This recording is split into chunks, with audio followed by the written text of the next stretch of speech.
تو یہاں پہ جو کچھ اس وقت ہو رہا ہے وہ انتہائی واضح طور کے اوپر عوام کے پریشر کی وجہ سے یہ فیصلہ آیا ہے. عوام کی سپورٹ چیف جسٹس کو تھی تو یہ فیصلہ آیا ہے, اور ساتھ ہی جو 6 رکنی لارجر بینچ کی تشکیل دی گئی ہے مکو ٹھپنے کے لیے قاضی فیض عیسیٰ جلی انقلابی صاحب کا, وہ بھی اس کے بھی بہت سخت تکلیف اس وقت جو ہے وہ پی ڈی ایم حکومت کو ہے, ظاہری بات ہے, اس میں تو کوئی شک نہیں ہے. اور اس کے علاوہ آپ دیکھیں کہ یہ ایک اندرونی جنگ جو اسٹیبلشمنٹ کی چل رہی ہے, تو اس کا یہ مطلب نہیں ہے کہ کوئی عمران خان کی حق میں کوئی کھڑا ہوا ہے اور یہ عمران خان کے حق میں جو ہے وہ کوئی جنگ چل رہی ہے, پی ٹی آئی یا عوام کے حق میں کوئی لڑ رہا ہے. یہاں پہ ایسی کوئی بات نہیں ہے. یہ ذاتی مفادات کی جنگ اس وقت جو ہے اسٹیبلشمنٹ کے اندر جاری ہے. ہواؤں کا رخ جو بدلا ہے وہ چیف جسٹس صاحب نے آپ کو بدلتا ہوا دکھا دیا ہے. عدلیہ اپنی آزادی واپس لے رہی ہے, عدلیہ اپنی آزادی کی جنگ لڑ رہی ہے اس وقت واضح طور کے اوپر. وکلا برادری ان کو سپورٹ کر رہی ہے, لیکن اس طرح نہیں کر رہی جس طرح مطلب پتہ چلنا چاہیے ایک دفعہ. لیکن یہ جو پی ڈی ایم ان کے ہینڈلرز باز آنے والے نہیں ہیں, انہوں نے کل کا انتظار نہیں کیا, انہوں نے آج ہی نیا فساد کھڑا کر دیا ہے. اور اس فساد کو جڑ سے اکھاڑنا پاکستانی عوام کے صرف ہاتھ میں ہے. اگر آپ کو کہ اندر سے یہ ہو جائے گا کام, تو اندر سے وہ کام ہو سکتے ہیں جو باہر نظر نہیں آتے.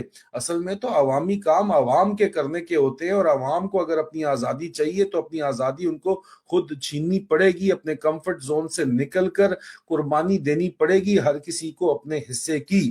اگر کوئی کہتا ہے کہ میں نے اپنے حصے کی قربانی نہیں دی, تو وہ پھر فیکٹ چیک کرے اپنا پلیز, تھوڑا بہت 1 سال پیچھے چلا جائے اور کو تھوڑا سا بیسک ریسرچ کر لے, شتونگڑوں کی جو بیانات ہیں ان سے ہٹ کے انڈیپینڈنٹ ریسرچ کر لے, تو اس کو پتا چلے گا کہ ہر کوئی اپنے حصے کی قربانی دے رہا ہے. میں نے بھی اپنے حصے کی قربانی دے کے یہاں پہ بیٹھا ہوں آپ لوگوں کے سامنے. ایسے ہی کوئی جو ہے وہ خلائی مخلوق بن کے یہاں پہ نہیں بیٹھا ہوا. اور یہ مت سمجھیں کہ مجھے اس قربانی کے درمیان کے اندر مجھے دوبارہ آفرز نہیں آئی ہوں گی یا ابھی نہیں آتی ہوں گی, لیکن ایمان کا سودا نہ میں نے پہلے کیا تھا نہ میں اب کروں گا. پہلے بھی میں پاکستان اور اپنے ایمان کے ساتھ کھڑا ہوا تھا, اور اب بھی میں پاکستان اور ایمان کے ساتھ کھڑا ہوں, کیونکہ مجھے یہ ذمہ داری اللہ تعالیٰ کی طرف سے دی گئی ہے, ایسا میرا ماننا ہے. حالات کا بنانے اور بگاڑنے والا اللہ تعالیٰ ہے, اور اللہ تعالیٰ نے حالات ایسے بنا دیے کہ میرے کندھوں پہ یہ ذمہ داری آ گئی کہ یا تو میں دجال کو سجدہ کرتا یا میں لڑ پڑتا, اور میں لڑ پڑا. اور میں اگر لڑ پڑا ہوں تو میں اپنا حصہ ڈال کے لڑ پڑا ہوں, اور ابھی بھی لڑ رہا ہوں. یہ مت سمجھیں واپس پاکستان آنے کے جو شتونگڑے مجھے تانے دیتے ہو, تو شتونگڑوں اگر میں واپس پاکستان آؤں گا تو تم لوگ مجھے ڈک دو گے اور میری جو تذلیل کرو گے, جو تم لوگوں کا پرانا طریقہ واردات ہے, تو پھر میں کیوں آؤں اس طرح کے ماحول کے اندر. یہاں میں بیٹھ کے بات کر رہا ہوں جس کی تم لوگوں کو اصل میں آگ لگتی ہے.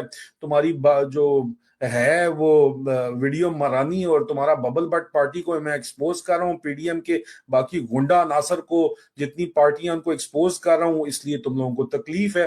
تو یہ بات سمجھ لیں عزیزان من کہ اس وقت کسی قسم کا ریلیف عمران خان کو نہیں دیا جا رہا اسٹیبلشمنٹ کی جانب سے بھی, اور ان کے مخالف جو کاروائیاں پوز لگی ہوئی تھی ان کی خبر مجھے اب تک یہ پہنچی ہے کہ وہ اس لیے لگی ہوئی تھی کیونکہ یہ لوگ سپریم کورٹ کو مینج کرنے کے اندر بہت زیادہ مصروف تھے, اور اب دوبارہ عمران خان مخالف کاروائیاں جو ہے ان کا اور پی ٹی آئی مخالف کاروائیوں کا دوبارہ سے آغاز کر دیا گیا ہے.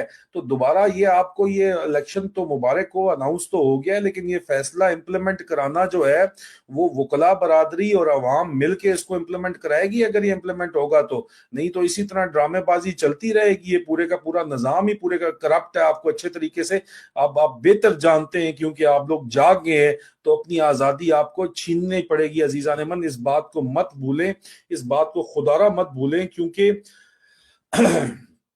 یہ آپ دیکھ لیں کہ سپریم کورٹ نے عوام اور آئین کے حق میں مثبت فیصلہ دے دیا ہے, مگر حکومت اور ہینڈلرز کی جانب سے نذیر تارڑ نے پریس کانفرنس میں اور گلو بٹو نے رانا باندر کی سربراہی میں سپریم کورٹ کے باہر نیا فساد کھڑا کر دیا ہے. سمجھ لے کہ ان چور ڈکیتوں سے آزادی چھیننی پڑے گی. یہ میں آپ کو بار بار یہی بات کر رہا ہوں, یہ آپ کو سمجھنا پڑے گا عزیزان من, پلیز اس کو سمجھیں. اور آپ میں سے ہر ایک شخص, یہ میں نے 2 گھنٹے پہلے یہ بھی ٹویٹ کی ہے کہ آپ میں سے ہر ایک شخص اپنی انفرادی حیثیت میں قوم کی اجتماعی سمت کا تعین کرنے کی صلاحیت رکھتا ہے. یہ مت سمجھیں کہ آپ کچھ بھی نہیں ہیں, کیونکہ افراد کی ہاتھوں میں ہے اقوام کی تقدیر, ہر فرد ہے ملت کے مقدر کا ستارہ. انشاءاللہ بشرط زندگی بہت جلد آپ لوگوں سے دوبارہ ملاقات ہوتی ہے. فی امان اللہ. اوکے جی.